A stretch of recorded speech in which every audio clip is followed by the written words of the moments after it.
Hello, good evening. Welcome to Middle Stump Live with me, Farouk, the cricket show where you get to post questions to my guest. Thank you to all of you watching via Facebook on the NACC page, the NACC YouTube, Cricket Debate 24/7, and any other platform by which you are tuned into this transmission. Lovely to have your company. My guests today are enjoying the warmer weather out in Abu Dhabi. I'm delighted to welcome, first of all, former England Essex and now Sussex all-rounder, Ravi Samit. Ravi, welcome to Middle Stump. The threshold is perfect in Hollywood is no secret. We hear it all the time. And over the years, we've definitely seen our fair share. Ravi, are you there with us? I'm Janice Dickinson. Some of you may remember me from the real world. And joining Ravi, we've also got Samit Patel, England and Nottinghamshire left-arm spinner. Samit, welcome. How you doing, guys? I'm good, thanks. Yes, Ravi, can you hear us there? Looks like we've got a bit of feedback. I think it might be the TV. We're not getting Ravi there. Samit, I'm not sure what he's watching. Yeah, I'm not sure either, actually. I'm not getting Ravi at all.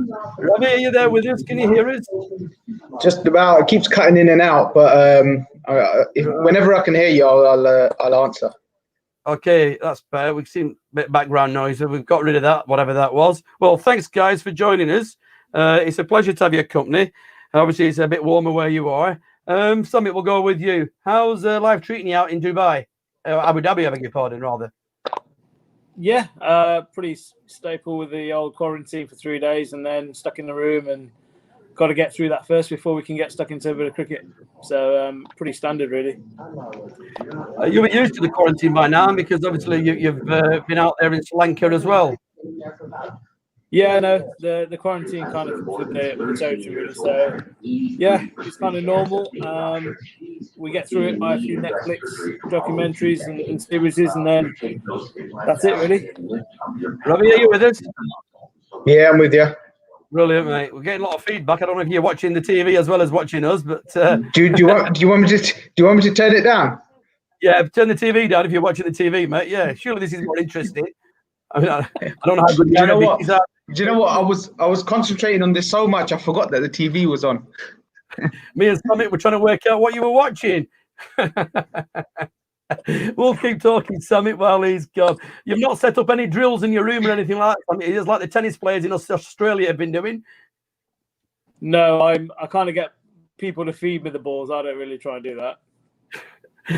Ravi, how are you coping, mate, with the 3 days locked in your hotel room? Do you know what? I don't enjoy quarantine. It's one of those things that gets to me before I get here because sitting in your room for 3 days on your own, with no company, nothing, the way your food gets delivered to the room and everything. So it's I find that a little bit depressing. It's quite hard to actually get through 3 days. Yes, I mean, I don't want to sound like a little bit, you know what I mean, but it is a difficult 3 days because we're so used to moving around. As sportsmen, you're used to just moving around. We don't like sitting in one place for long periods of time. So it can get a little bit difficult for us boys. I actually don't know how the boys in Australia that did that big bash 14 days, that'd have got me, I reckon. 14 days. 14 days, yeah. That'd have been killer. You must have some sympathy for the guys like Tom Banton who pulled out playing in the Big Bash because obviously they've been cooped up over the summer with England and so on. So it can be quite mentally draining. Yeah, absolutely, I totally agree with that. I know living in a hotel it kind of sounds lavish, but to be honest, if someone actually did it, then they'd actually know that it's pretty tough. Yeah, especially if you ain't got any outdoor space. If you've got no balcony or anything, then it gets even worse because then you are literally confined to your room, and the only place you've got to go is your bed, and then you might go to the desk if there's a chair there to sit on, and you just keep moving around, do a bit of exercise if you can. That's the only way really you can keep yourself busy. Luckily, it's only 3 days and not longer. And as I say, you're coming out tomorrow, and the weather seems quite decent out there, so you'll be able to make the most of it and get into the pool, and obviously get training with the rest of the boys. Yeah. I mean, that's a big part. I'm really looking forward to tomorrow. I think we're going to get government announcements in the morning. So once we've all got those announcements, we can start moving out of our rooms and go downstairs for breakfast and start doing those things. And we got a few bits and bobs in the morning to do before we go to practice. But then just get that first practice session in, which will be good. Is there regular sort of testing going on out there while even during the tournament? Yeah, go on, Sam. Go on. No, go. We're getting that thing shoved up our nose every day at the moment. Really? The thing is, they always seem to come when I get my dinner. Once I open my dinner, I've got my plastic knife and fork. I get a knock on the door. I think, who could this be now? I open the door. He goes, right, you're getting tested. Then they shove that thing right up your nose just before dinner.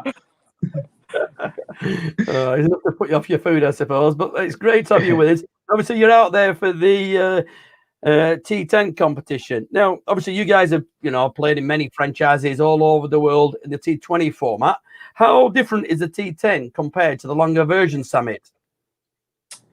T10 obviously shorter, a bit more crash bang wallet. There's no real time for getting yourself in as a batsman. I think getting yourself in will probably be around about 3 or 4 balls, and then you've got to go. Really, I don't think you have time. If you bat later on, like me and Ravi normally bat in the middle, it's generally you've got to try and hit sixes from ball 1, which is kind of difficult. Really, I don't think that no one in the world can come in and hit a ball straight away for 6. I think we all need a bit of time, but especially this format. Opening batsmen and people that bat the top of the order have got more chances to score more runs. Ravi, what game plan do you have when you go out there? Obviously, I mean, Samit sort of touched upon the idea of hitting sixes. Is there any sort of opportunity to get a sighter, to get a pace of the pitch? Not really. You might get one ball where you can get a sighter, really, or you might get a couple of balls. Absolute max. If you're batting in the middle, really, you probably got one ball max, and then you got to start putting it at the park. So it's a difficult thing to do, especially when you haven't got your eye in, you're right, and with not getting the pace of the pitch. It's a difficult thing to do as a batsman. But then you switch it around to the bowling side, then as a bowler, you feel under pressure as well. You always feel like, you know what, if I put it in the wrong place, I could really easily get hit for a boundary. And, the aim of the game is not to go for boundaries. And when you're batting, the aim of the game is to hit as many boundaries as you can. The team that hits the most boundaries is going to win. Samit, obviously, Ravi sort of touched on it on my next question. As a bowler in this format, you're on hiding to nothing, but what game plans do you tend to go in with? It depends if you're bowling in the power play or out the power play. It doesn't really differ too much, but I think generally the fuller you bowl, especially on wickets that keep a little bit low, especially as I'm a spinner and I'm short, I try and get under the bat and try and take out the arc of a batsman to hit. And then variations of bowling a wide slow one or a wide Yorker. Yorkers are probably the way forward for me in this format of the game.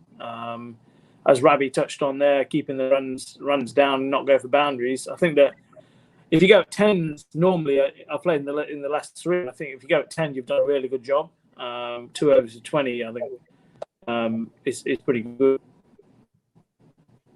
And Ravi, your medium pacers, do they have much worth in this format?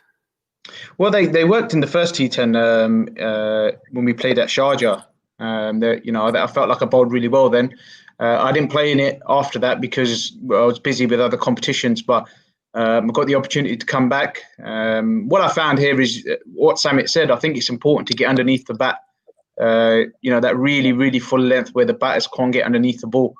That really, really works. But that definitely works at Sharjah because Sharjah is such a small ground. Is if you do miss your length, it's a miss hit for 6, whereas the ground in Abu Dhabi is probably going to be a little bit bigger. I'm not sure what size the boundaries are going to be. I think we're going to find out when we go to a stadium tomorrow. We'll get an idea. So your tactics can change according to the boundary sizes as well. If you've got a really big leg side boundary, then really you want the batter to hit you out to that side. Or if it's a really small leg side boundary, then obviously you got to keep the batter away from that boundary. So your tactics can change just to the dynamics of the ground. I think last year, the wind factor last year was quite big actually, because I don't know if you know that it gets quite windy. It's quite an open ground. We've played there before, but I think that we've got to really take that into consideration especially when you're bowling. Really,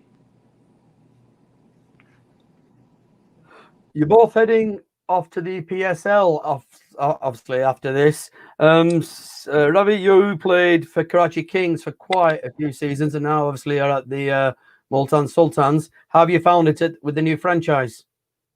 Well, it was good. I mean, I played for Multan Sultans last year. It was a really, really good outfit and a really well-run team. Andy Flower was the coach there. We actually did really well in the competition. We finished top of the league, going into the semis and all that sort of stuff. And then obviously coronavirus and all that sort of stuff. So we had to stop the competition there and come back sort of 6 to 8 months later and finish it off.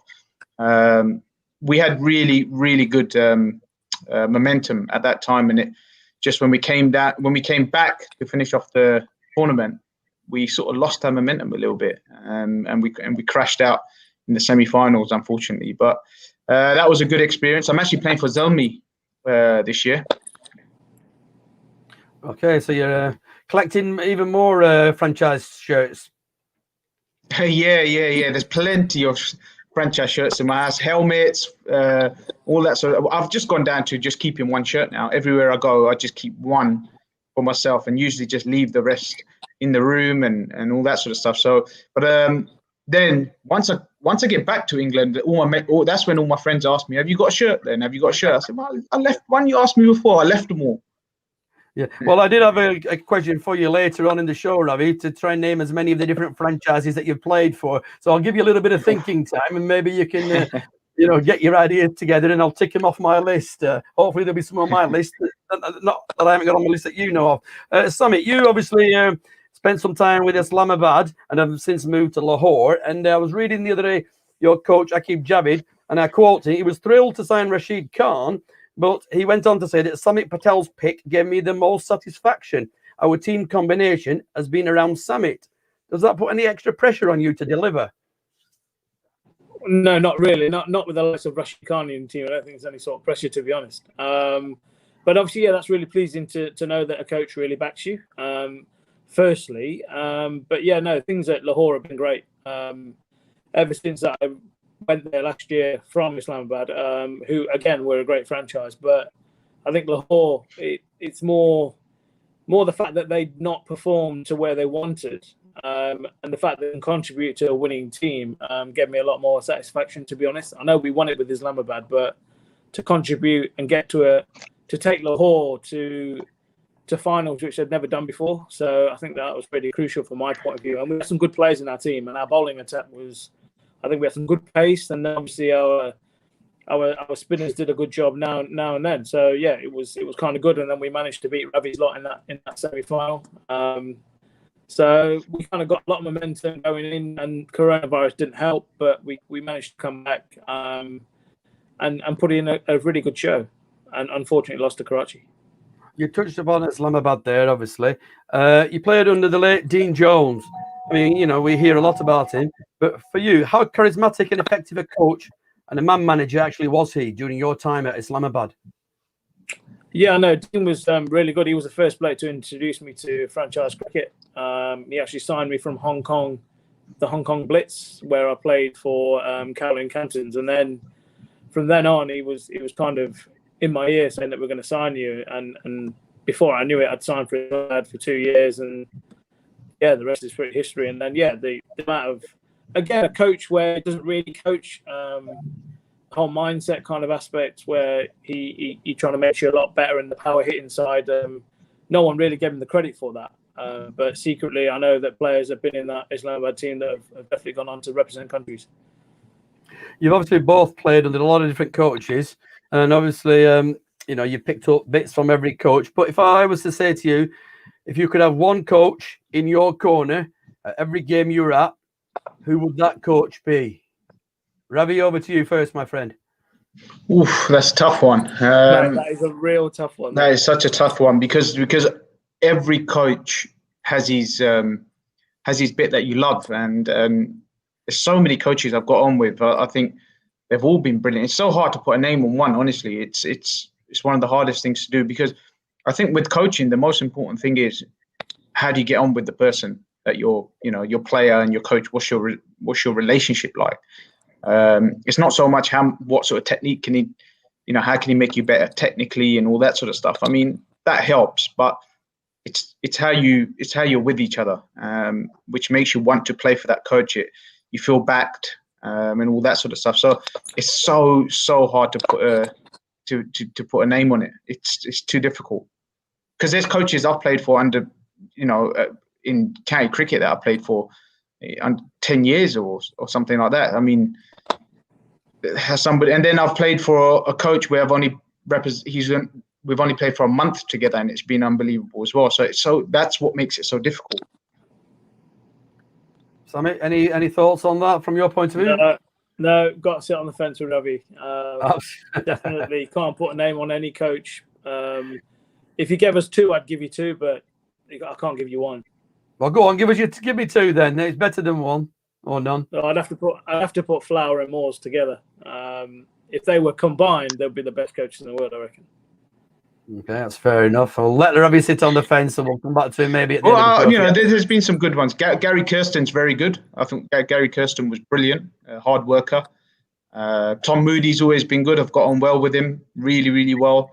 Then I've had my county coaches that I played under for years. All of them I've really enjoyed playing under. Andy Flower, I can just keep reading them off. They're all brilliant. How much of it though is the buy-in from the player and feeling comfortable and confident with the message and the approach that the coach is trying to get across, rather than the actual coach himself? I actually don't think it should be all on the player. I don't think it should be on the coach. I know going when we were really young that it's all about a coach, and actually now I think the best coaches will just let you be and ask you what you need, and obviously make you feel as confident as you can before a game. And I think they are the best coaches. You both toured Pakistan about 12 months ago. I know it seems a long time ago, with the MCC along with Ajmal and various others. How significant a tour do you think that was in terms of the return of international cricket, and obviously South Africa out there at the moment, to Pakistan, and the future tours that are obviously in the pipeline? Ravi? Yeah, I think it makes a big statement for MCC to go out there, because a place like Pakistan really needs cricket to come back from, especially from England. It has such a big following of cricket in England, and Pakistan have always enjoyed having England over as well. So I think that sends a massive statement. All the players that came over, Sangakkara was there as well. It was such a fun little tour. I remember, Sammy, it was good fun, wasn't it? We quite enjoyed it. It was. Yeah, it was actually really relaxed. The cricket was obviously a good standard, and actually prepared blokes that were playing in the PSL to play on pitches that we were trying to get used to. And I think it helped me a lot. I can speak for Ravi as well, that obviously it was great for Pakistan cricket, and getting cricket back in Pakistan. But personally, it was brilliant for the guys playing in the PSL. From the clips that I've seen of it, obviously, you were almost like treated like royalty while you were out there. I think that happens in subcontinent anyway. Anywhere you go in the subcontinent, you get treated like royalty when you're a cricketer. So that was almost something you know is going to happen. And but those places are great hosts to cricketers, and that's why cricket's massive out here. I mean, everybody loves to come and play in the subcontinent. It's a great place to play your cricket. Some of the best venues in the world. Obviously, Pakistan and India don't play any bilateral series at the moment, and both of you being of Indian heritage, how did you find the reception towards you? Were they even more warm towards you, that two players of Indian heritage have actually made that effort to come and play in Pakistan, even though the national side from India obviously won't engage in cricketing ties with Pakistan? Absolutely. I think that you kind of feel welcomed the moment you step into Pakistan, to be honest. I can't really fault it. I don't know what Ravi thinks, but they've been brilliant. The way we get looked after, brilliant. It's been brilliant. It's been really good. The fans, the following of cricket have been so good to us, and I mean, I've never felt that that divide. Where we're of Indian heritage, Samit's of Indian heritage. I'm of that, but I've never felt like that in Pakistan. They've always made me feel welcome and made me feel one of their own. So look, let's be real. At the end of the day, India, Pakistan, same thing. You know, that it was once one big country. So for someone like me and Sammy, it just doesn't make a difference. But the way we were treated by the fans, the hotel staff, players, everybody around us have been fantastic, and I'd like to thank them all for that. Thank you very much. Hopefully, anyone's watching out there, they'll, I'm sure, will welcome you with open arms again when you return very, very soon. Ravi, sticking with the franchise cricket, we've got the delayed 100 starting this summer. Is it something that the domestic cricket in this country needed? And what do you think it's going to bring extra to the table? Now, the question was it needed is a big question. I mean, I think it's great to have it. I think it's brilliant to have it, and it will make a difference to our cricket in England. But the T20 Blast was always running well anyway. That was one of the, an incredibly successful competition. But I think it's still a good idea. I think it's a brilliant way to bring new people into the game, because it's going to be on mainstream TV. It's going to be some live games on there. It's only 90 minutes as well, so it's going to be in and out sort of thing. So I think it's a brilliant idea, and I think it will improve English cricket, because there's going to be some strong sides out there. I mean, you look down the list of players in each squad. There's some serious squads out there. I think it's going to be some of the strongest teams going around the world. Just playing devil's advocate here, still sticking with you, Ravi. I know you've mentioned the Vitality Blast, a very, very successful package. Would it not have been easier to simply increase the number of overseas players within the Vitality Blast, so maybe to 3 to 4, and just stick with that? No, because then some youngster or somebody else has to miss out. That's homegrown. So and that becomes a problem, because you miss out on talent. You never know who. You could leave anyone out, but you don't know how that player is going to grow during the T20 Blast or the next few years. So it's important that English players play domestic cricket, and as many English players as possible are playing it. And I think the T20 is absolutely fine the way it runs. 2 overseas players is enough. There's enough cricketers and good cricketers in England to keep that competition strong. Samit, you one of the few players who actually has played a little bit of the 100, because you captained the North against the South in the trial match. What did you make of your first sort of experience of it?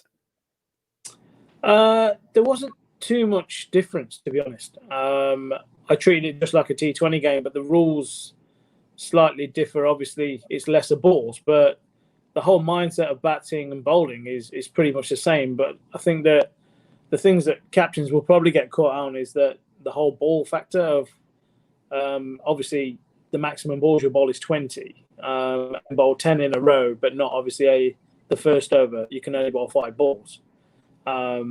So that's the only kind of difference that I noticed. I think that the whole mindset of T20 cricket is as the 100 ball, really.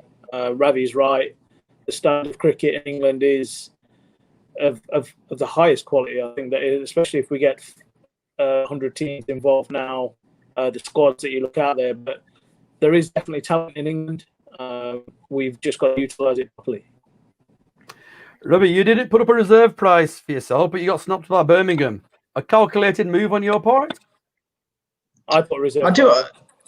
Yes, Samit did, but no, I didn't. Don't worry, I've not forgotten you. Get Ravi out there first.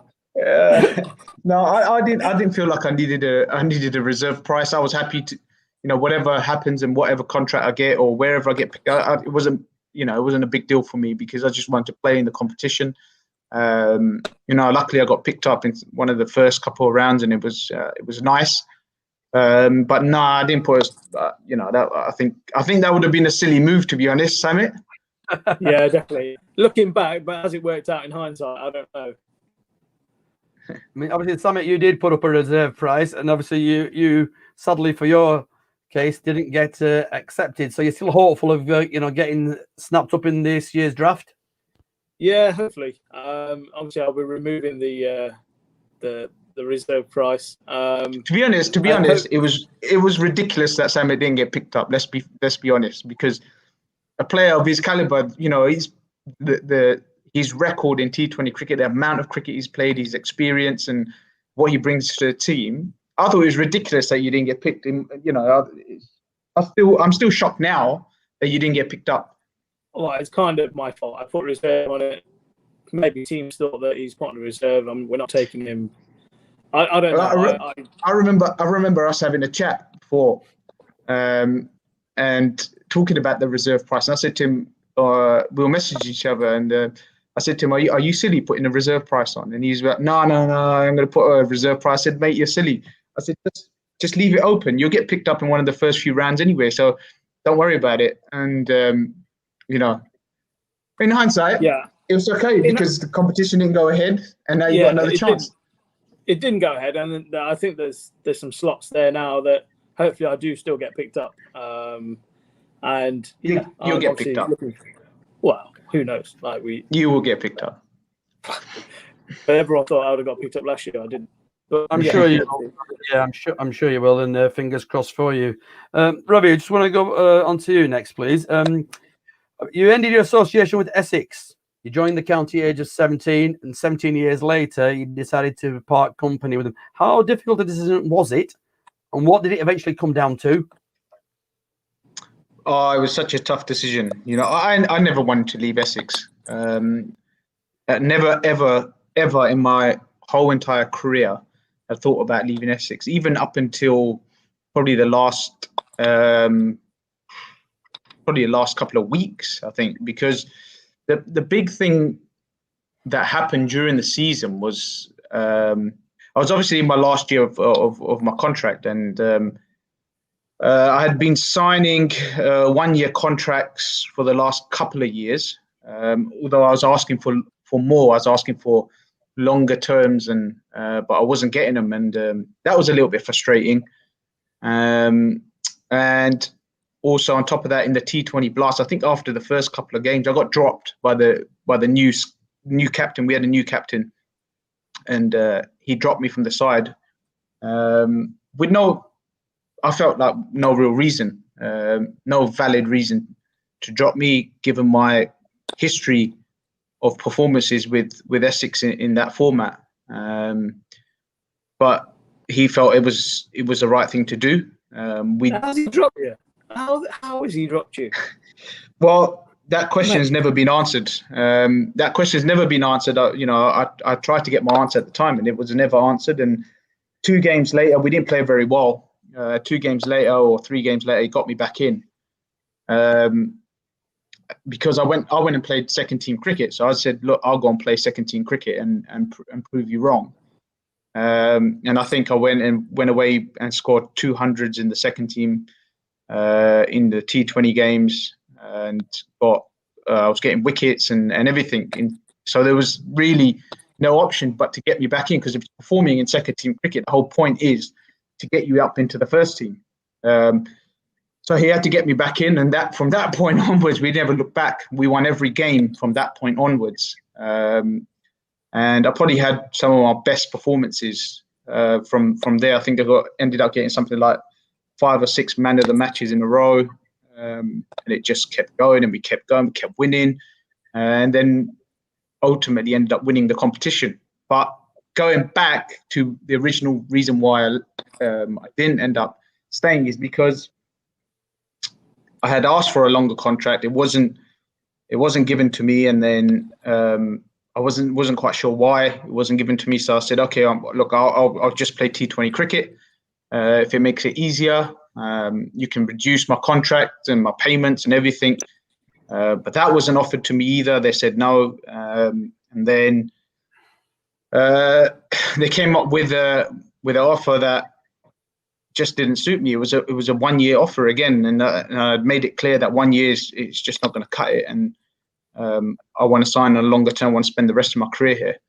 And they said, well, all offers are off the table, which meant then obviously at the end of the season, I think we were in September by then, I didn't have anywhere else to go to, and then I had to look for a replacement. I did go back to Essex and say, look, this is a situation I really want to sign longer term, and it wasn't happening. And then, I didn't really have a choice really in the end. You described it as being chucked out of your house. Was it really, really something that got to you and it took you quite some time to get over, Ravi? Yeah, it took me a long time to get. I don't think I'm still quite over it. Yeah, and it did feel like that. It felt like being chucked out of your own house. Yeah, it just didn't sit right with me. I've never quite got my head around it. There were days I was in tears. I very rarely go into tears about anything, but that set me back big time, and started doubting myself and on all sorts, and it's been a horrible, what has it been, 18 months, nearly, since it happened or whatever it's been. I've never till this day got over it. So it's one of those things that's just going to live with me for the rest of my life, I think. Yeah, I appreciate your forthrightness and honesty there, Ravi, because it's not something that's easy to talk about, and particularly when you're on live on social media here. So thank you very much for sort of bearing your soul to everyone here. Samit, I just want to go back now and rewind the clock for both of you, and I just want to look at how you both got into cricket. And in your case, Samit, and then obviously we'll follow it on with Ravi, was it a case of a family member maybe playing and you're going along to watch and then getting the bug for the game, or was there another route that you took into cricket? No, actually, it was my dad that was playing cricket, just a local league cricket. I used to follow about and play cricket, always used to have a bat and ball. And it's kind of in the blood as an Indian that I used to watch cricket and play cricket. And one of my biggest role models has been Sachin. I know Ravi's a big Sachin fan.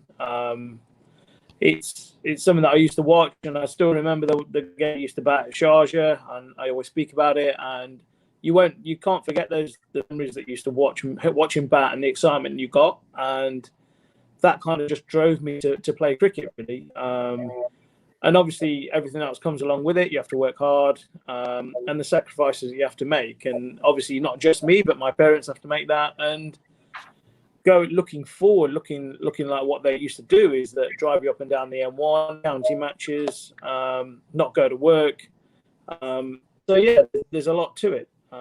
So yeah, I'm very thankful of that, and yeah. We've had Ajmal on, and we spoke to him about the role of the parents and the support network around him. Ravi, would you sort of have a similar experience whereby family, parents, uncles, even grandparents were there ferrying you from ground to ground, training session, all hours of the day, night, etc.? Yeah. My story is very similar to Samit's. My dad was playing sort of league cricket. I used to follow him about as well and take, bat and ball. Me and my brother used to just play on the side while my dad was playing, and that's where I got the bug for the game, and obviously my hero, Sachin Tendulkar as well. And my granddad even drove me to games. I remember him driving me all the way up to Yorkshire for a game. So he was there. Well, that's when he could drive. I wouldn't trust him now, but that's when he could take me around at that time. But it was a big support from my family, my mum and my dad. My granddad was a big part of it as well, and I think they played a massive role. And to be fair, we wouldn't have done it without them. We've got everything that's happened is, we owe it to them, really, because there's so many kids out there, so many talented kids, especially in the Asian background, who never quite come through. You always wonder, how did he not make it, or how did he not come through? And I think a big case of that is probably not enough support. Getting them here and there, because that's a big part of it. Getting kids to go here and there, and the parents making time to take them kids is a big part of it. So I've got a lot of thanks to give to my parents. Good stuff. Samit, obviously cricket was something that you want to pursue, but was there ever any pressure from the family to sort of go down a more traditional, secure career path? Because obviously sport can be quite risky, and then being of Asian heritage, we always want our sons and daughters maybe to be doctors or accountants or bankers and have a safe, steady career that the aunties and the uncles in the community will say, wow, fantastic, look at him, and that community pressure plays a big part. Did you ever experience any of that? To be honest, no. I was very forward and saying that basically I didn't want to pursue any kind of academics after 18. I was lucky enough to go to private school at Worksop College, where the likes of Joe Root have been. So in that kind of sense, I wasn't pressured. My dad knew that exactly what I wanted to do, and I told him that I'd do everything to try and be a pro cricketer. And thankfully, 20 years down the line, where I'm still playing professional cricket. So, yeah, there was no kind of pressure. I know that the stereotypical role is to go and be a banker or a doctor or a nurse. But no, from my perspective, there was no pressure. I mean, Ravi, neither of you obviously went on to universities, so you obviously gave up that option. So it did probably put a lot of pressure on you to make it work in the cricketing environment, because basically you put all your eggs into one basket, effectively. Yeah. Listen, I'm not sitting there and saying I would have made it to uni, to be honest. I didn't. Nothing else, mate. I didn't go to private school, so I went to a government school where there was no cricket played in our school. We did have a sort of a grimy sort of astroturf pitch in the middle of the field, which was never used and never looked after. So that was never an option of playing cricket in school. Was just not one of those things. I was lucky though that the community I lived around, all the kids, they loved playing cricket and football in the local playground, and that's where we used to go and play. So I learned a lot of my stuff in a playground where we used to climb over the gates and all get together and just play a big match. So it was a massive Asian community where I lived. So I think that was a big thing for me coming through in cricket. I don't think if I didn't have that community to play, because they're all older than me as well. They're all like 5 years older than me. If I didn't have that, then it may have been a struggle, because there was no cricket in my school. So you spend a lot of time at school, and so it would have been a tough one, really. And obviously the club that I played for played a massive role. The people that I played with, they were great people and pushed me and backed me as well. So I was lucky in that way. Samit, you obviously got selected for England under 15s and went on to 17s and 19s. How did the community react to your initial success, as a 15-year-old, putting on that Three Lions shirt? What was the reaction from family and the wider community that you sort of lived within? Yeah, no, the reaction was really good. Obviously, you get pigeonholed as an up-and-coming player, and obviously representing England at 15 is quite a big thing back then. And obviously going through all the age groups, you still get tips of playing for England under 19s at a very young age, and I was thankful and young enough to play at 16 at 19. So, yeah, no, I was pretty thrilled, and the community were as well. But I knew that I still had to keep my feet on the ground, because there was a lot more hard work to do going forward, and obviously trying to make a career out of playing cricket.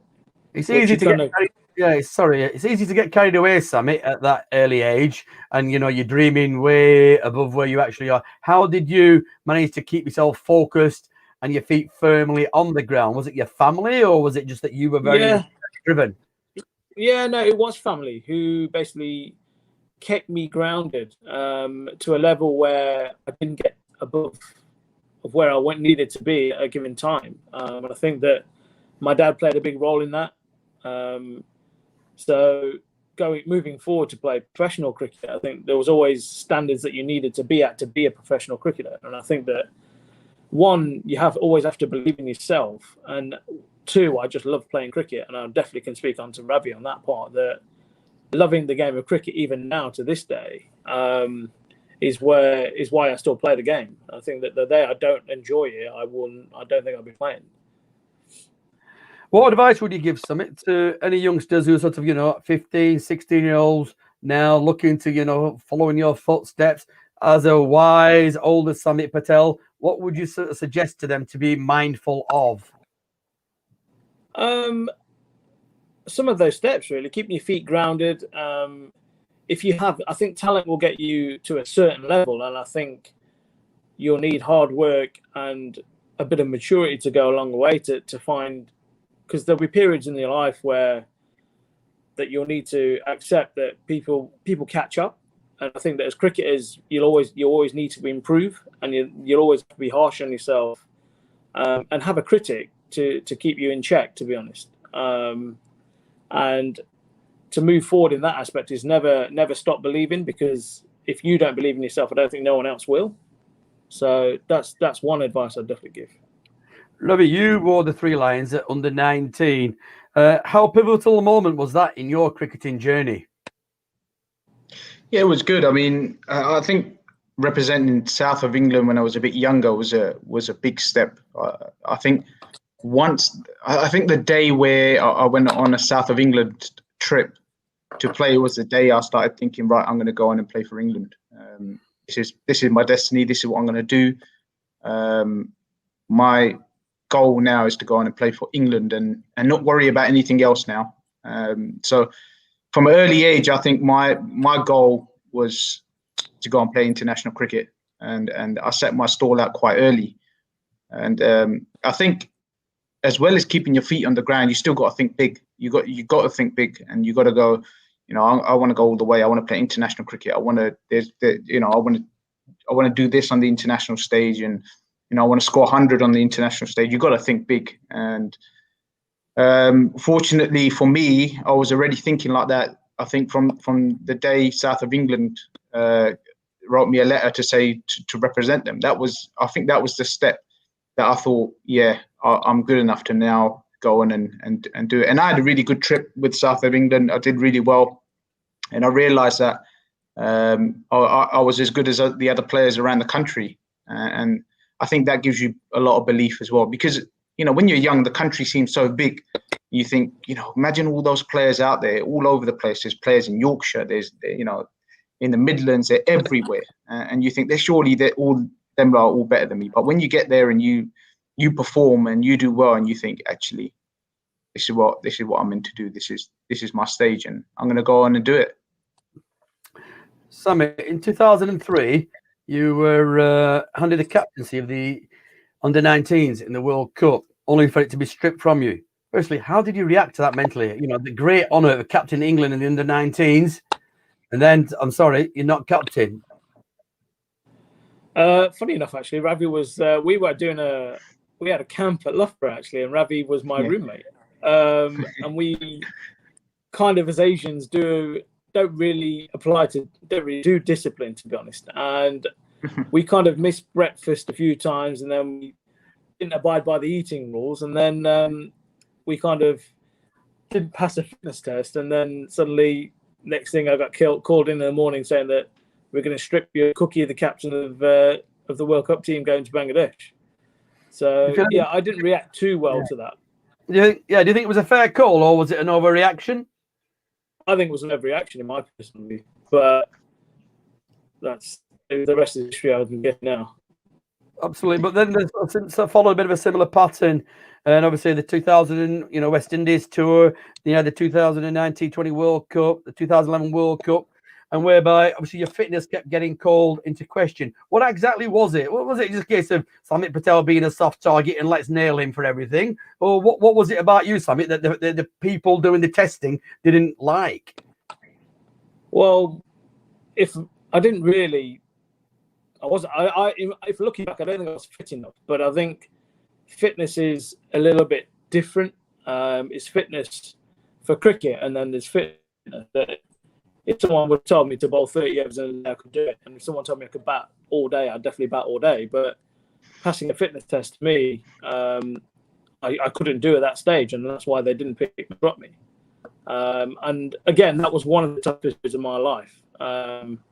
Knowing the fact that I was good enough to play for England and they're not playing me kind of hurt me a lot more. How did you deal with it? How did you deal with that mentally? Because it must have been quite demoralizing. Yeah, absolutely. Reading the press when I got home, reacting to family, all that kind of stuff that goes in the territory. I don't really want to wish it upon anybody, to be honest. Reading the fact that everyone else has read it and then you're getting a tag from it was difficult. And I got through it by family, close family, and myself really driving myself, knowing the fact that I was pretty stubborn, knowing the fact that I was doing it my way and I wanted to do it my way. And playing cricket to prove people wrong was another way of going about it, and knowing the fact that cricket would do the talking and nothing else would. and that's what we do. We play cricket. I mean, So- hindsight's a wonderful thing, Samit. But do you feel that sort of took away some of the best years and so many more opportunities for international cricket that you could have been blessed with? Maybe, and that's both parties' fault, in my opinion. Mainly my fault. But again, But if someone would have said, there was times that I think Samit was a little bit harshly treated. Sorry to butt in, but I genuinely think there was times where he was harshly treated. He should have played more for England, and that whole fitness thing. I mean, it got a bit silly in the end. I think it was just an easy option for some of the people who were selecting at the time. And I can say it now. I'm not playing for England, so I can say what I like really. But I think they got a bit carried away with it. I think he should have played more, and he definitely had the ability to play more. And he was better than some of the players that were playing at the time. Listen, I've seen people who are not that fit playing for England and had long careers for England. I've been there. I was in the setup for almost 10 years. So I've seen people come through who are not very fit. It's just because they don't look. It's just because they don't look unfit. They got a shirt on, and it's just because they don't look unfit. I think that was a big thing. I think it was more aesthetics. I think it was the way it looks that everybody got a bit carried away with. I think Samit's been honest enough to say a little bit was it was both. It was at fault from both sides, and if he had gone away and gone, right, if that's the reason they're keeping me out, I will do whatever I can to make myself look fitter, and if I look fitter to the eye, then it'll be a lot easier for them, and not really give them a reason. So, but in my opinion, I think he was harshly treated at times. It looks like you got a friend there for life, Samit, who'll back you to the hilt. absolutely. I mean- As I said, it is both parties' fault, but I definitely honor what Ravi's just said there about having different rules for different people, and that didn't quite sit well with me at the time, and I obviously didn't say anything. But yeah, people get looked after a little bit differently, and maybe I was an easy target to get dropped. Did you feel that maybe, again, without going into any great depth about it, that maybe your ethnicity and your colour might have contributed towards being treated that way at all? No, I can't put it solely on that, to be honest. The fact that I don't think English cricket was in a great position itself at the time, and I think that they were looking for a change, and the easiest way to have a change is to pinpoint a few areas where they need to get better. So yeah, that was it really. But I can't, the whole ethnicity thing, I can't really. That doesn't sit well with me. I mean, I read somewhere that on one occasion you went over to the Gold Coast and you had a personal trainer and you got dropped off about 8 kilometres outside Brisbane in the scorching heat, and you had to basically run back to your hotel or wherever you were stopping. Is there any truth in that? That's absolutely true. I went to the Gold Coast and we drove out around 20 Ks, and then we had to get back. And it wasn't only just running, it was like walking, jogging. It was a whole mindset thing of you can actually do it rather than you've got to do it. Which wasn't too bad. 20 Ks out, you just had to get home, and that was it really. But that kind of improved my attitude towards the whole fitness thing, to be honest. I still remember that Andy Flower basically rang me saying that you've got to go to Brisbane for a month. And if you don't, then you won't play for England again. And it didn't really give me any sort of option. He just said that's it. So, but the one thing I will say about Andy is that he was caring. Like he wanted me to be the best I could be, and would still want me to play for England. And I don't think I had that from past coaches. Even though Andy wouldn't pick me, but he would say that this is what you need to get picked, and eventually he picked me anyway. And then in 2015, Trevor picked me to go on a Pakistan trip to Dubai for a test series, and then managed to get onto a South Africa test trip. And yeah, the fitness issue then was gone by then. But for me, it felt like I still had a tag, which was kind of disappointing because I didn't quite have the final say to play cricket or test cricket. And then no one I didn't get anything, no feedback after 2015. Just one last point on that. I've got an interesting quote from Mike Newell here. And his quote says that your wedding led to the further slipping of standards during his honeymoon. Where did you go, Samit? To a chocolate factory, or what? I mean, what happened? To my honeymoon? I'm not quite sure what he meant by that. Yeah, obviously, whilst you were on your honeymoon, you must have obviously piled on a few pounds. I can assume from his comments there. Well, I'm not quite sure where he's got that one from. I'll have to have a chat with Mick, actually. Yeah. Give him a ring after this. Give him a ring after this chat. Definitely. Yeah. Yeah, definitely give him a ring. Yeah. So obviously, anyway, Ravi, you made your test debut in 2007. It didn't quite go according to plan. In 2007, yeah. I mean, that was in Sri Lanka. Yeah. Obviously, so excited to make my test debut. A little bit nervous at the time, but I was a kid then. I think I was 21 or whatever I was.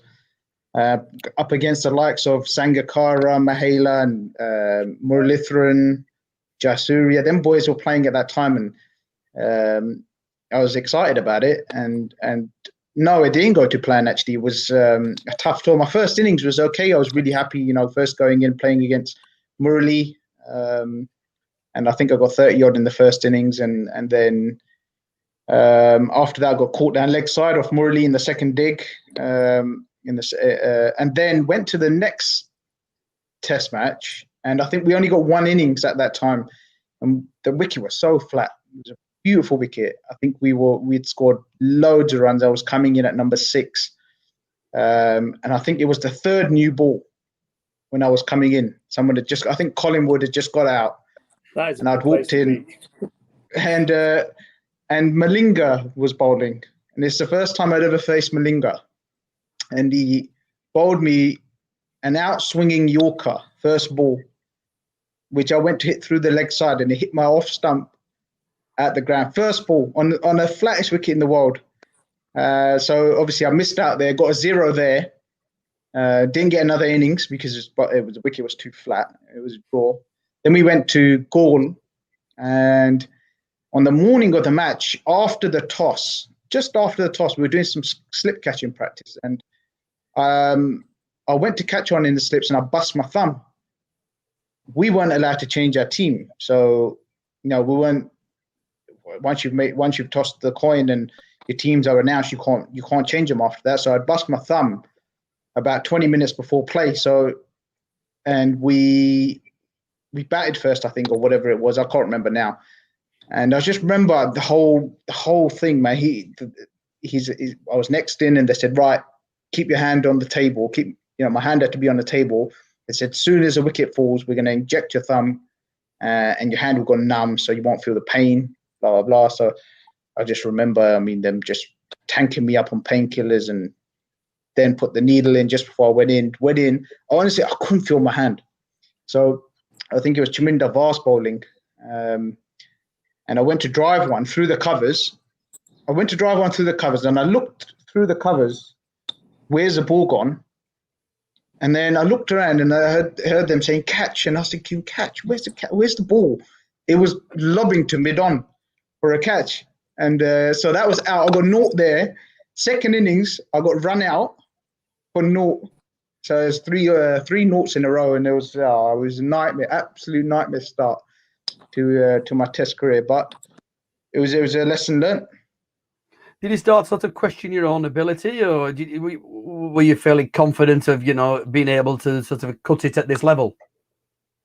I think I was too young to start questioning my ability then, because I was only 21. So I think at that age you don't really question your ability a lot, because you're on that sort of curve. No matter what happens, you're still on that curve where you're always going to get better and better. You don't sort of question yourself. I think you question yourself probably more later in your career, where you think, okay, how much better can I get, and how can I keep dominating my game and all that sort of stuff. And I didn't really question it back then. I just took it on the chin. I realized that, look, I've had a bad tour, and I probably won't play the next one. Might get a chance, who knows? But if I get dropped, I get dropped. That's fine. I'll come back. But you made up for it with the subsequent tour with the West Indies. Yeah, and yeah, that was a good one. I mean, getting 100 in Barbados was big because I was just coming off the back of 100 playing for the A team.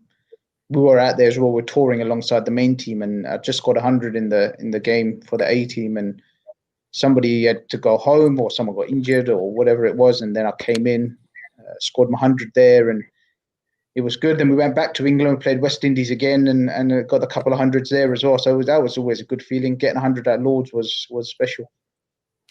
Those 3 consecutive hundreds, obviously, you know, nobody will ever take those away from you. But obviously, you know, you do hear people sort of commenting about that, you know, they were cheap hundreds against an ordinary West Indian attack. What's your sort of take on that, Ravi? Yeah, I know, but you have to look at. I think in that Lords Test, I think we were in a bit of trouble, and the ball was nipping about. I don't think anyone else got close to scoring 100 in that test for both teams.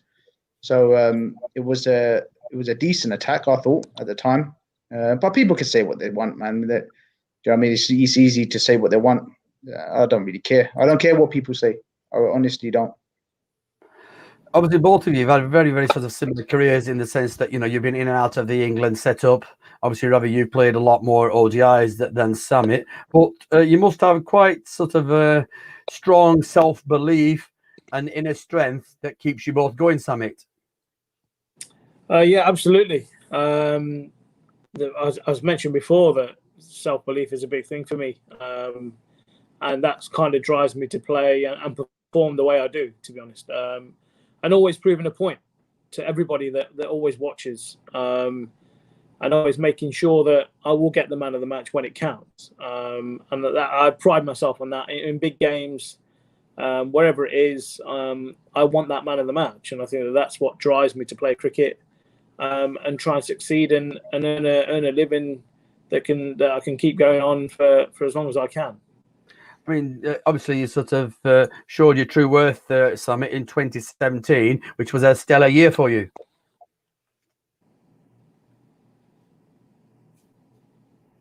Samit, are you there? I didn't quite.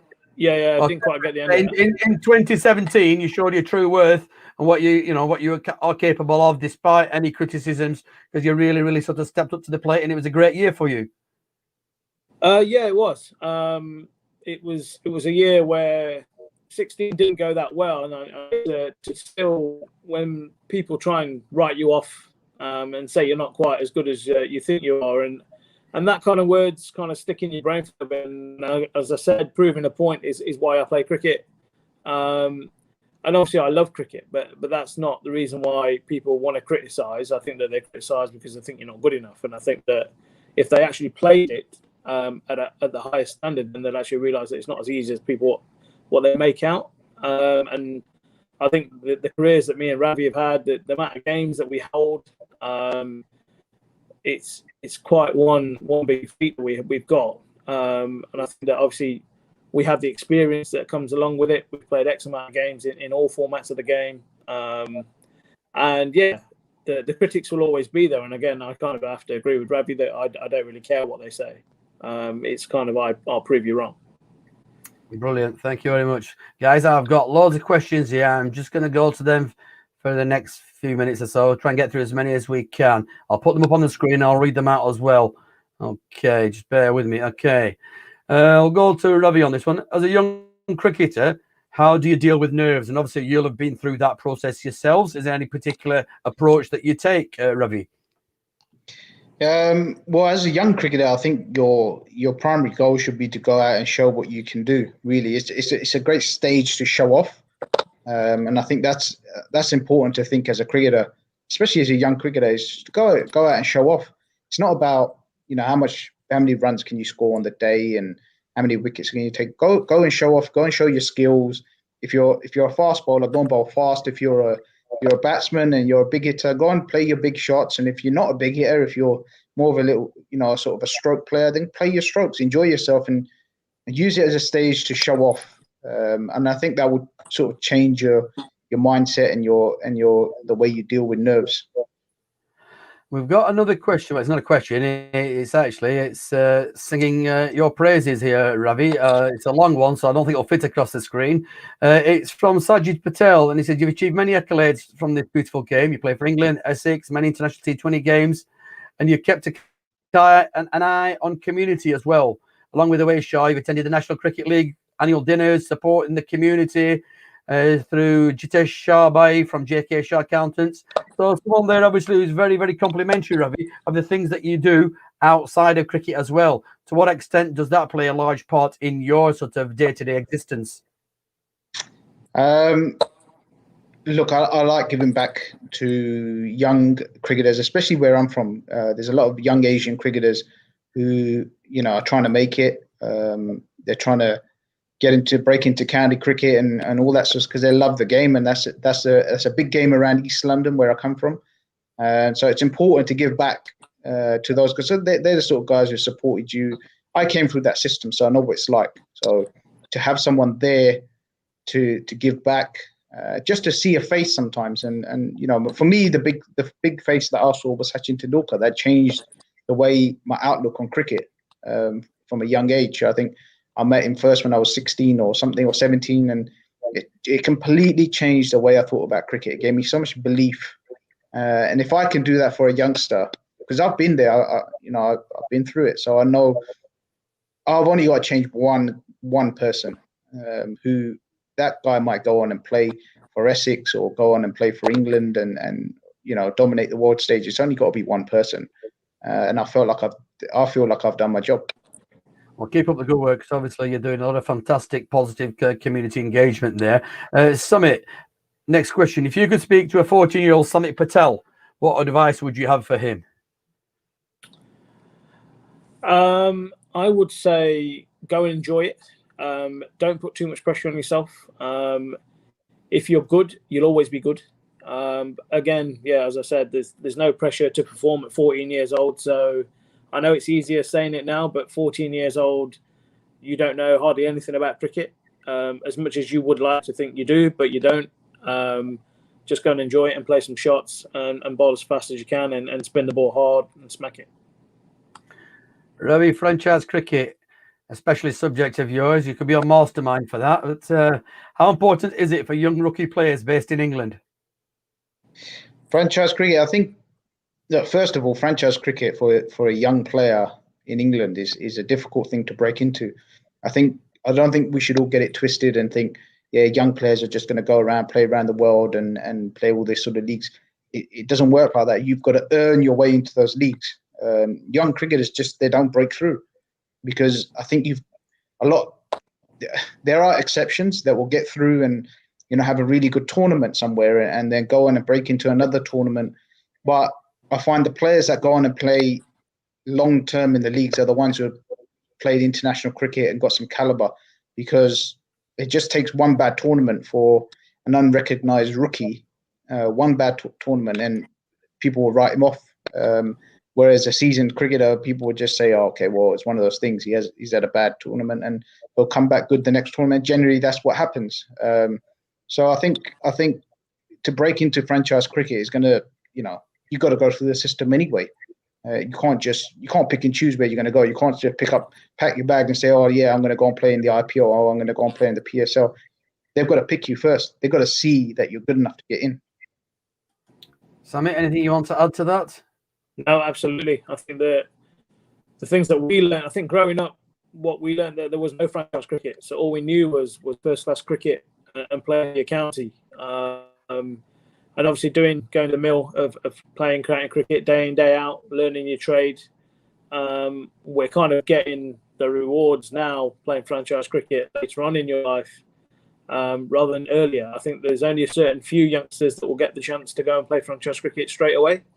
They'll definitely find it hard because playing for your county, you've always done that, but playing for someone you don't know and an owner that you don't know and a management team that you don't know can be a little bit difficult.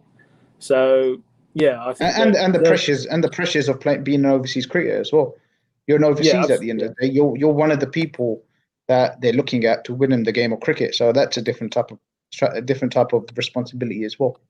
Yeah, and I think if you've not done that in first class cricket and you've not won games for your county, I don't think that you'll do that straight away for a franchise. I think you'll find that difficult. We'll go on to a question from Arshad Hussain. Adam Hussain, I beg your pardon. He's a youngster. He's played county under 10s, under 11s as a batsman. But this year he said is a big year for him. He's going to be playing senior cricket for his club. So he's making the step up from junior cricket to senior cricket as a 12-13-year-old. What would you advise him that would help him to make that step up from juniors to seniors? At that age, it's the same thing for every youngster. Just go and enjoy the experience. I mean, I think I started playing senior cricket around the same age, and I think I made my first team debut at 14. And do you know what? When you're that young, you're quite oblivious to everything. I don't know what you feel, Sammy. You don't understand what's going on. You just go out and it's a bat and a ball, and it's just a game of cricket, and that's the way it should remain. I don't think you should think about it too much. Sam, what do you think?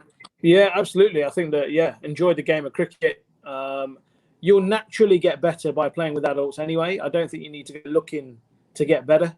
The step up is the step up, and you'll learn gradually, and you'll learn things in your game that just naturally come along, and then suddenly you'll get better at it.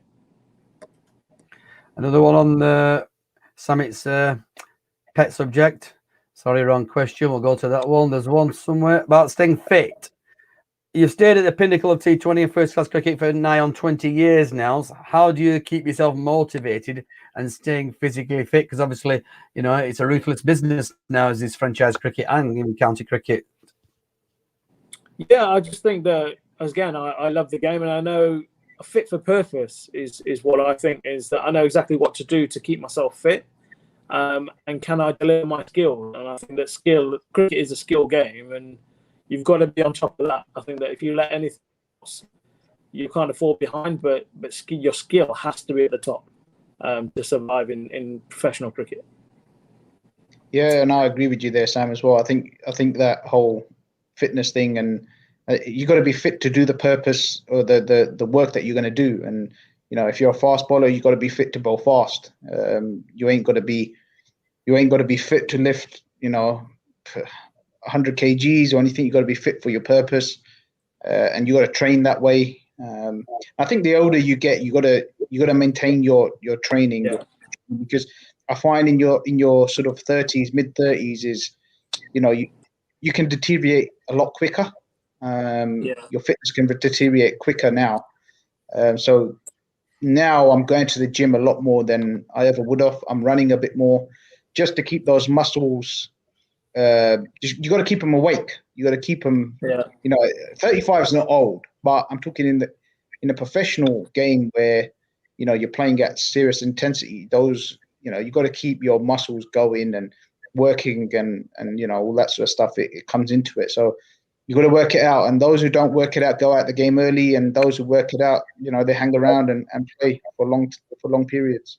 You got to try and keep up with the youngsters. These youngsters are quick these days, and I think speed is one thing that I gradually getting to terms with, and obviously staying in the gym and pumping some weights, because these guys now smack it out of the park. You look at the guys, Puran, Russell, these guys are strong naturally, and I think that T20 is now becoming a bit of a powerful game, and you do need ball strikers, and especially if you do bat lower down the order, you're going to be asked to hit some balls at the park. So you've got to stay strong.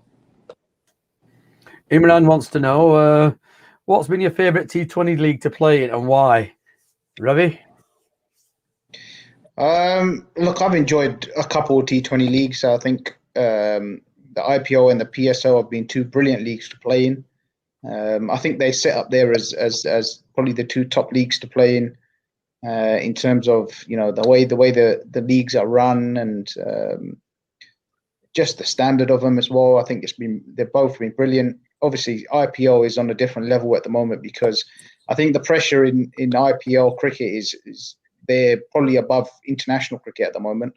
The way the sort of focus on that league, and then standard of the PSL is awesome as well. They've been two very enjoyable leagues, I think, to play in over the years. Samit, would you agree with that, or would you have a different? No, absolutely. I think that I've not been unfortunate and not lucky enough to play in the IPL. Ravi's obviously played in the IPL and done really well. And I think that what the PSL for me is a big one, because the standard of bowling in the PSL is really, really good. And I think you look at the attacks, there's some serious pace. And I know Pakistan are renowned for having pace.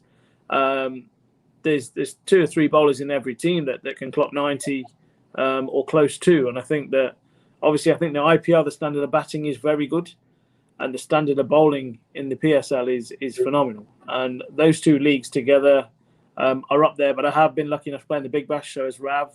And again, I enjoyed the Big Bash just because I was there for a short amount of time with the Renegades. It can become a bit of a long tournament. 2.5 months is pretty long. With the PSL, it's pretty short. So, yeah, that's 2 leagues that I enjoyed. Both being of Asian heritage, do you think it is harder for Asian cricketers to become pros like yourselves? Ravi? Tough question, because it's on you at the end of the day. And I've always been a firm believer in, if you're good enough, you'll make it. It's been one of the things I've always stood by from a young age. I've always said to myself, look, if you're good enough, you'll do it. And it's whatever it was, whether it was cricket or other aspects in life, whether I want to step up and play for England or want to, or just got dropped and I want to get back, I always said to myself, listen, if you're good enough, you'll do it. And I still firmly believe in that. Sam, you firmly believe in that? Yeah, you're good. You're good. I won't go away from that. If you're good, you get picked. If you're not, you won't. Is there anybody on the radar from the BAME communities that you guys have sort of cast an eye over and you think, this boy or girl has got serious potential and they could go all the way? Is there anyone in the county circuit that springs to mind? There's not a lot coming through at the moment. I mean, obviously I played for a county, Essex, where we had a lot of Asian cricketers sort of come, on the fringes and stuff. So I mean, I think Essex are one of the counties that probably produce most Asian cricketers. They do seem to come through the academies, so they're up there. And Sussex now they're up there as well in terms of what they produce with BAME as well. So there are some good ones. There are some good ones out there. I think it's a little bit too early to say. I think, and also I think missing out all that cricket this year with Corona, we didn't really get a chance to see any newcomers and who's really out there. So we're kind of out of touch with it a little bit. Anything on that, Samit? You want to add anything? No, not really. We actually didn't see much cricket this summer, so it was pretty difficult. But there is obviously talent out there. All the Asian kids, you look at the county circuit, look at the county systems, all the age groups, they're full of Asians. But the ones that actually go through and make it properly, and I'm not just saying to play 1 or 2 games for a second 11 or a first 11, I'm saying to make it properly. I'm going back to the last question, is that you're going to have to be good. And if people are in that, there is going to be some hard work had to be done if you want to stay and make a profession out of it. Obviously, both of you guys are still active in the game, but when you do eventually hang up your boots, what sort of career ambitions do you have? Other alternatives, are you looking to go into media, coaching, or you've got business interests? Just a quick one, Ravi. On that, did you, if memory serves me right, did you delve in the fried chicken business many moons ago? Yeah. I set up a chicken shop that was for my family, really. I think we all, at that time when it was a tough time, I think, with going for my parents at that time and my brother. Nobody was in a job, so it was obviously my responsibility, given the fortunate position I was in, to do something about it. And my idea was to set up shop and let those guys run it, and it's been a success on that part. So that's been good. But I think in terms of moving forward, I don't think both of us, me and Samit, I think would probably both stay in the game. I think we both love the game. In some way, I don't think we can leave the game. So I think that the natural step would be probably to go into coaching. I definitely would love to go into coaching and media, both of them. I look. I would definitely. I would love it. Sam, would you reckon? Yeah, absolutely. Yeah, I'll stay in the game, but I reckon I try and enhance my property portfolio as I'm still playing cricket to make life a little bit easier when I do hang up the boots. But again, yeah, loving the game. You can't go away from that, and the game's given me a lot. I'd love to pass back my knowledge of all the cricket I've played, especially to youngsters who are definitely going to need it going forward, especially playing franchise cricket around the world, and obviously representing internationally. So yeah, I'd love to stay in the game. Samit, is that one of the reasons why you've signed up to play club cricket for the season ahead? Obviously, you want to give something back. Well, as I'm not playing red ball cricket, absolutely give a little bit back to club cricketers, and obviously enjoy it. My brother will be playing. That's one of the reasons why I've signed to play, and have a bit of fun. Really, there's nothing more to it. And as again, I love playing cricket, as I've said. So yeah. Talking of fun, what do you guys do, Ravi, when you're away from the game? How do you switch off? What do you go to just to have a bit of downtime? Well, before it used to be quite tough. I mean, I've always been that guy where in my downtime, I used to go and practice. There was no such thing as downtime, really. It was go from the game, finish the game, and then think, okay, well, I need to improve here now, go and do that. That would be, I would literally live and sleep and eat whatever cricket to get better. But now, I found other things in life which I enjoy. Well, I took up golf not long ago. I really enjoy playing golf. It's a competitive game, and when you're away from cricket, it's the next best thing. I think personally, I think it's brilliant. I've got hooked on it now. Samit, when you're not touring properties for your portfolio, what do you tend to spend your time in doing? Netflix and documentaries, bit of Animal Planet actually. I think me and Ravi, we always definitely on tour. We put on a few tiger and lion documentaries to get past a few hours. The TV channels, the TV channels in subcontinent are so bad, right? So we just stick it on. We just put Animal Planet on because it's the only channels that we enjoy watching. We order two chais and then make sure they come, and then we stick Animal Planet on. A couple of samosa as well, and job's done. But I'm not a massive TV guy. It's not something I enjoy doing. I can't sit there for like hours watching TV. It really bugs me. I feel like I need to do something. I feel useless if I'm not up in the morning trying to do something and get out there, learn something new, or get on the golf course. I don't know. I just struggle to sit in front of the TV. It's just, that's just me though. Yeah, the last 3 days we've been like a living healthy in that case, cooped up in that hotel. Absolutely. Oh man, that was struggling. tough. So hopefully, you'll have some better news first thing in the morning. You can get out there and sort of get rid of some of that pent up energy, get in the gym, get in the pool, get on the golf course and hit a few balls with the boys. Just got another question from Mo Hussein.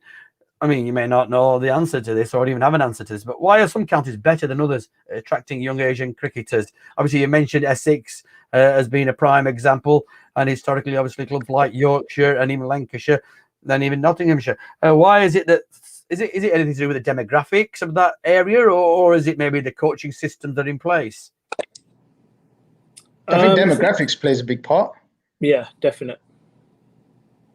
Demographics is a big part because look at Essex. There's massive Asian community in the east of London, or in London in general. And Essex is very close to London. East of London is very close to Chelmsford, so the natural progression is from there to go on and move into the ranks of Essex. And then you've got Yorkshire, which has a massive community of Asians, and Nottingham. All these places have it. But then if you go down to, let's say, Somerset, there's not a big Asian community there. There's hardly anyone there of the Asian origin. So the chances of seeing Asian cricketers come through their setup is obviously extremely low. Why would you go to Somerset? Yeah. Why would you live in Somerset anyway? Why would you do that? Must be for the cider, that's all I can assume. Well, yeah, maybe for the cider. But I think that I'm surprised that Nottinghamshire, Derbyshire, Leicester don't produce more Asian cricketers. It baffles me. there's so much community-wise and demographics-wise that there's so many out there that they all get missed, and I find it very hard to believe. You can put it down to a lot of things, but some onus has to be on like the individual. But as I said before, if you're good, you're good, and the fact that they keep getting missed, I find it hard to believe. But there's a couple of really good guys at Essex. You know, just for the last few years when I was there, I mean, they you know, bringing in the east of London into the Essex cricket, the connection they've been bringing in has been brilliant. There's a guy called Arfan. There's a guy there called Dan Feast, and they've been brilliant. They've really, you know, sort of mixed East London into the Essex cricket, and that, I think that's going to be a massive one in the future. I think you're going to see a lot of Asian cricketers come through in the Essex ranks. We've got we've got a bloke at Notts, and Ravi knows him as well. It's Bill Al-Shafaya, who does some work with the age group stuff, and I know he's trying to bring in some of the talented Asian boys that need obviously some discipline and some work. But he's saying that they're all talented, and Asians are talented. It's how we use it, to be honest, and how we get treated. Final question, because I'm going to let you guys go. You've been on for over an hour and a quarter. It's absolutely fantastic that you've joined us. As you mentioned some shirts, Ravi, earlier. One from Arman. He's asking for a shirt. Now, you may recall when you were out in Pakistan with the MCC, a rather, shall we say, rotund gentleman by the name of Nasser, who was with you along with Gofraz. You may have had I know you did have conversations with Big Nas. Lovely, jovial chap. And he's a great man. Yeah, top bloke. Really, really salty. True Yorkshireman. And this is his son, actually, Arman. He's asking if you've got any shirts knocking around, Ravi. Just send them his way. So I've put that out there for you. Maybe next time when you're abroad, if you can find a shirt and bring it back with you, and then just get in touch, we'll pass it on to the young man. No problem. No problem. Fantastic. Guys, it's been an absolute pleasure having both of you on. And I really, really do appreciate you giving up your time. I know you're over there in Abu Dhabi at the moment. So thank you very, very much from myself and everyone who's tuned in for today's broadcast. It's been very informative. It's been interesting. It's been entertaining and enlightening. So I want to wish you both the very, very best for the T10 and for all your assignments going forward. And we'll be watching very, very closely, see how you fare. And hopefully, maybe, in a while, we might get you back on again and see how you've done. So please do join us again. Thank you very much indeed to both of you. It's been an absolute pleasure. Cheers. Cheers, guys. Cheers. Bye. Guys, Thank you. okay.